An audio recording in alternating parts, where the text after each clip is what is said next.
Hey curious minds, welcome to Arudra IAS Hub. Come on, let's unlock some knowledge.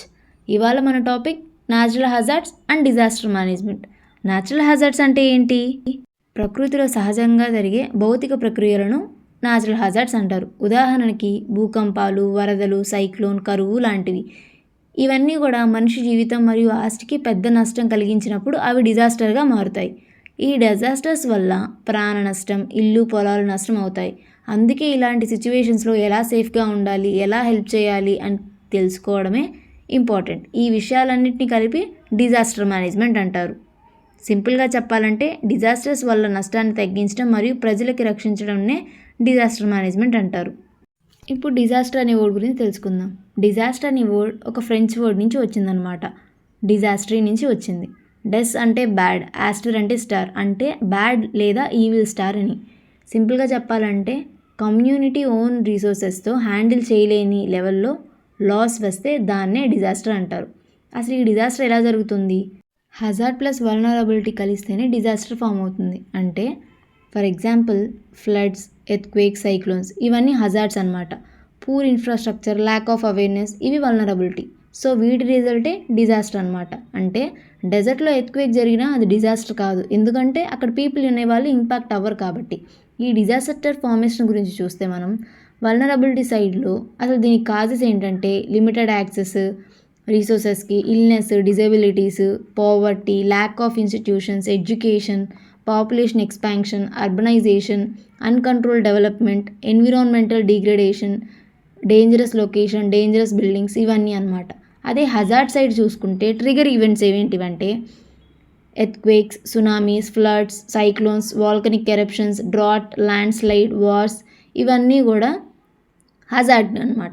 Vulnerability plus hazard కలిస్తేనే disaster అనేది form అవుతుంది. Natural hazards and man made hazards. First one natural hazards. Natural phenomenal వల్ల జరిగే hazards అనమాట ఇవి. వీటి origins metrological, geological, బయోలాజికల్గా జరుగుతాయి. వీటికి ఎగ్జాంపుల్స్గా సైక్లోన్స్, సునామీస్, ఎర్త్క్వేక్స్, వాల్కనిక్ ఎరప్షన్స్ని చెప్పుకోవచ్చు.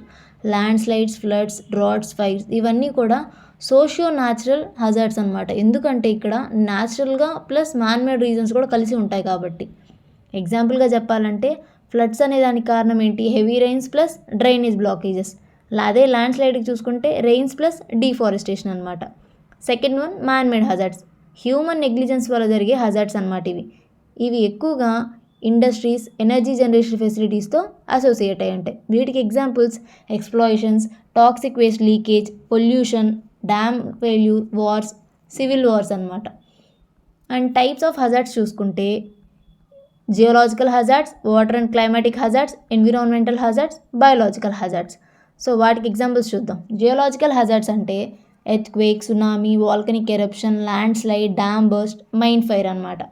అదే వాటర్ అండ్ క్లైమాటిక్ హజార్డ్స్ చూసుకుంటే tropical cyclones, tornado, hurricanes, floods, drought, hailstorm, cloudburst, landslide, heat and cold wave, snow avalanche, sea erosion.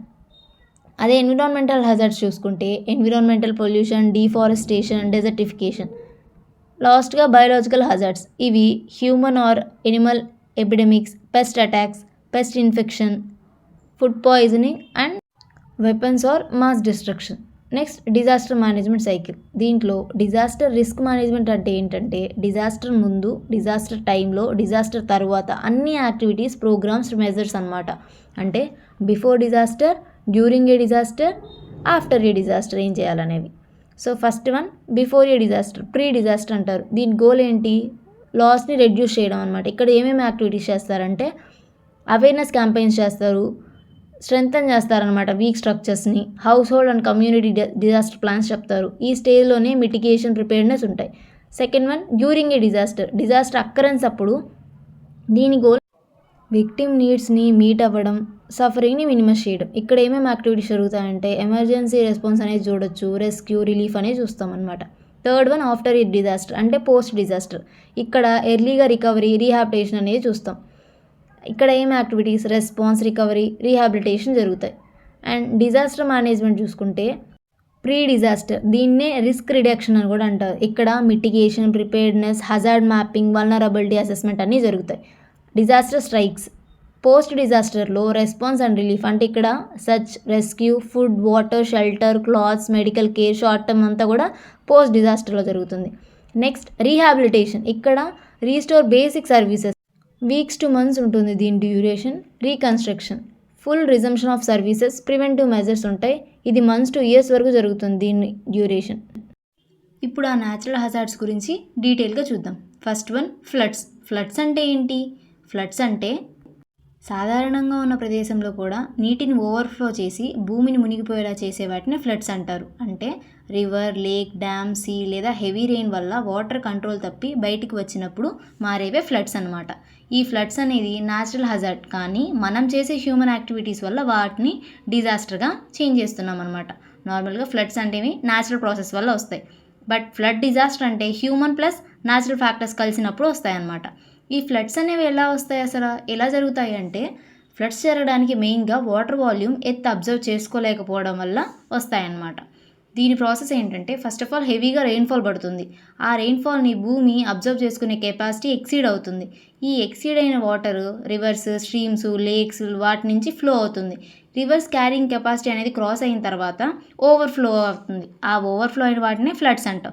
ఇంకొన్ని సిచ్యువేషన్స్లో dams overflow అవుతాయి, snow అనేది melt అవుతుంది, sea water ఇన్లాండ్కి వచ్చినప్పుడు కూడా ఫ్లడ్స్ వస్తాయన్నమాట. నెక్స్ట్ టైప్స్ ఆఫ్ ఫ్లడ్స్ చూసుకుంటే ఫ్లడ్స్ని కాజ్ అండ్ నేచర్ని బేస్ చేసుకొని క్లాసిఫై చేశారు ఈ టైప్స్ని. First one river floods. Continuous heavy rainfall వల్ల రివర్స్ అనేవి ఓవర్ఫ్లో అవుతాయి. గంగా, బ్రహ్మపుత్ర, గోదావరి లాంటి రివర్స్లో ఇది కామన్గా మనం చూస్తాం. ఈ ఫ్లడ్స్ని స్లోగా వస్తాయి, కాకపోతే లాంగ్ టైం ఉంటాయి అన్నమాట ఈ river floods. Second one flash floods. సడన్గా వార్నింగ్ లేకుండా వస్తాయి. ఇవి క్లౌడ్ బస్ట్ అయ్యి హిల్ ఏరియాస్లో హెవీ రెయిన్ఫాల్ వల్ల వస్తాయి. చాలా డేంజరస్ ఈ ఫ్లాష్ ఫ్లడ్స్. రెస్క్యూ టైం కూడా ఉండదన్నమాట ఇక్కడ. ఇవి ఎక్కువగా ఉత్తరాఖండ్, హిమాచల్ ప్రదేశ్, జమ్మూ అండ్ కాశ్మీర్లో కామన్గా చూస్తాం వీటిని.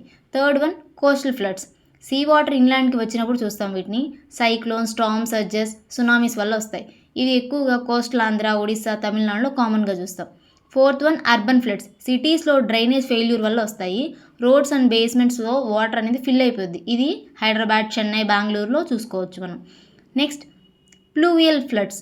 రివర్ వాటర్ ఓవర్ఫ్లో కాకుండా హెవీ రెయిన్ఫాల్ వల్ల డైరెక్ట్గా ల్యాండ్లో వాటర్ స్టాగ్నేట్ అవుతుంది. ఇక్కడ ఫ్లాట్ ఏరియాస్లో కూడా ఎక్కువగా వస్తుందన్నమాట. Next dam break floods. Dam అనేది కొలాప్స్ అవ్వడం లేదా సడన్ వాటర్ రిలీజ్ అవ్వడం వల్ల వస్తాయి ఈ ఫ్లడ్స్. హ్యూమన్ ఇండ్యూస్డ్ ఫ్లడ్ అనమాట ఇది. అసలు ఈ ఫ్లడ్స్కి కాజెస్ ఏంటి? ఫ్లడ్స్కి natural causes plus man made causes రెండు ఉంటాయి. సో దాంట్లో ఫస్ట్ వన్ న్యాచురల్ కాజెస్ చూద్దాం. న్యాచురల్ కాజెస్లో first one heavy and prolonged rainfall. Monsoon టైంలో కంటిన్యూస్ రెయిన్స్ రావడం, క్యాచ్మెంట్ ఏరియాస్లో రెయిన్ఫాల్ ఎక్కువ అయ్యడం వల్ల డౌన్ స్ట్రీమ్స్ ఫ్లడ్స్గా మారుతాయి అన్నమాట. Second one cloud burst. Short టైంలో ఎక్స్ట్రీమ్ రెయిన్ఫాల్ వస్తుంది. హిల్స్ అండ్ మౌంటైన్ రీజన్స్లో ఇది కామన్గా చూస్తాం. Third one snow melting. సమ్మర్లో హిమాలయన్ స్నో మెల్ట్ జరుగుతుంది. రివర్స్ వాటర్ లెవెల్ అనేది సడన్గా పెరిగిపోతుంది. Fourth one cyclones and storm surges. Sea water land మీదకి తీసుకొస్తాయన్నమాట. కోస్టల్ ఫ్లడ్స్ వస్తాయి ఇక్కడ కూడా. Fifth one river meandering and siltation. River బెడ్లో సిల్ట్ డిపాజిట్ అవుతుంది. క్యారింగ్ కెపాసిటీ తగ్గిపోవడం వల్ల ఇవి వస్తాయి. Next man made causes. దీంట్లో డిఫారెస్టేషన్. ట్రీస్ లేకపోవడం వల్ల కూడా సాయిల్ వాటర్ హోల్డ్ చేయదన్నమాట. రన్ ఆఫ్ స్పీడ్ పెరిగిపోతుంది ఇక్కడ. Second one urbanisation. Concrete surfaces ఉండటం వల్ల ఇన్ఫిల్ట్రేషన్ అనేది జీరో ఉంటుంది. డ్రైనేజ్ కూడా చోక్ అవుతుంది ఇక్కడ. Next encroachment of flood plains. Rivers న్యాచురల్గా స్ప్రెడ్ అయ్యే ఏరియాస్లో కన్స్ట్రక్షన్స్ జరుగుతాయి వాటర్కి స్పేస్ లేకపోవడం వల్ల. Next poor dam management. Sudden water release warning లేకుండా రిలీజ్ అవుతాయి ఇక్కడ. డౌన్ స్ట్రీమ్ ఫ్లడ్స్ అనేవి చూస్తాం. Next climate change. Extreme rainfall ఈవెంట్స్లో ఫ్రీక్వెన్సీ అనేది పెరిగిపోతుంది. సీ లెవెల్ రైజ్ వల్ల కోస్టల్ ఫ్లడ్స్ వస్తాయి. ఈ ఫ్లడ్ ప్రోన్ రీజన్స్ ఏంటి ఇండియాలో చూద్దామా. ఇండియాలో హైలీ ఫ్లడ్ ప్రోన్ స్టేట్స్ వచ్చి అస్సాం దగ్గర బ్రహ్మపుత్ర బేసిన్ దగ్గర, బీహార్ ఇది గంగా బేసిన్ దగ్గర, Uttar Pradesh, West Bengal, Odisha, Andhra Pradesh, Kerala. And river basins దగ్గర Ganga, Brahmaputra, Godavari, Krishna, Mahanadi. Urban floods hotspots వచ్చి ముంబై, చెన్నై, హైదరాబాద్, బెంగళూరు, గువాహతి. అదే వరల్డ్లో చూస్తే Bangladesh delta region, China, Andes river, USA, Mississippi basin, Netherlands low lying areas అనమాట. ఈ ఫ్లడ్స్ వల్ల వచ్చే ఇంపాక్ట్స్ ఏంటంటే ఎకనామిక్గా ఇంపాక్ట్స్ ఏం చూపిస్తుందంటే క్రాప్స్ అనేవి డ్యామేజ్ అవుతాయి, ఇన్ఫ్రాస్ట్రక్చర్ డిస్ట్రక్ట్ అవుతుంది, లైవ్లీహుడ్ అనేది లాస్ అవుతుంది. సోషల్గా చూసుకుంటే లాస్ ఆఫ్ లైఫ్స్ అనేవి చాలామంది కోల్పోతారు, డిస్ప్లేస్మెంట్ జరుగుతుంది, డిసీజెస్ కలరా, మలేరియా లాంటివి కూడా ఇక్కడ వస్తాయి. ఎన్విరాన్మెంటల్ ఇంపాక్ట్స్ చూసుకుంటే సాయిల్ ఎరోజన్ జరుగుతుంది, వాటర్ అనేది కంటామినేట్ అవుతుంది, హ్యాబిచువల్ డిస్ట్రక్షన్ జరుగుతుంది. పాజిటివ్ ఇంపాక్ట్ అనేది సాయిల్ ఫర్టిలిటీ అనేది ఇంక్రీజ్ అవుతుందన్నమాట. నెక్స్ట్ వీటిని ప్రివెంట్ చేయడానికి కొన్ని మెజర్స్ ఉన్నాయి. దాంట్లో structural measures, non structural measures. ఫస్ట్ది structural measures. Dams and reservoirs, embankments and levees, flood walls, improved drainage system, river dredging అంటే డీసిల్టింగ్ చేయడం. అదే నాన్ స్ట్రక్చరల్ మెజర్స్ చూస్తే flood forecasting and early warning system, flood plain zoning, afforestation, proper urban planning, disaster preparedness and mock drills, community awareness.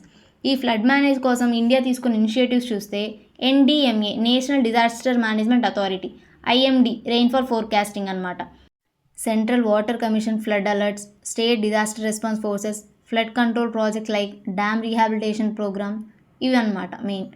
Floods అనేవి కూడా natural phenomenon, కానీ మనం nature లాస్ని ignore చేసినప్పుడు అది మేజర్ డిజాస్టర్గా చేంజ్ అవుతాయి. వీటి కోసం మనం sustainable development, scientific planning, environmental conservation చేస్తే ఫ్లడ్స్ అనే ఇంపాక్ట్ని మనం చాలా వరకు తగ్గించవచ్చు అనమాట. Floods are inevitable, disasters are not. Remaining natural హ్యాజార్డ్స్ని నెక్స్ట్ వీడియోలో కంటిన్యూ చేద్దాం.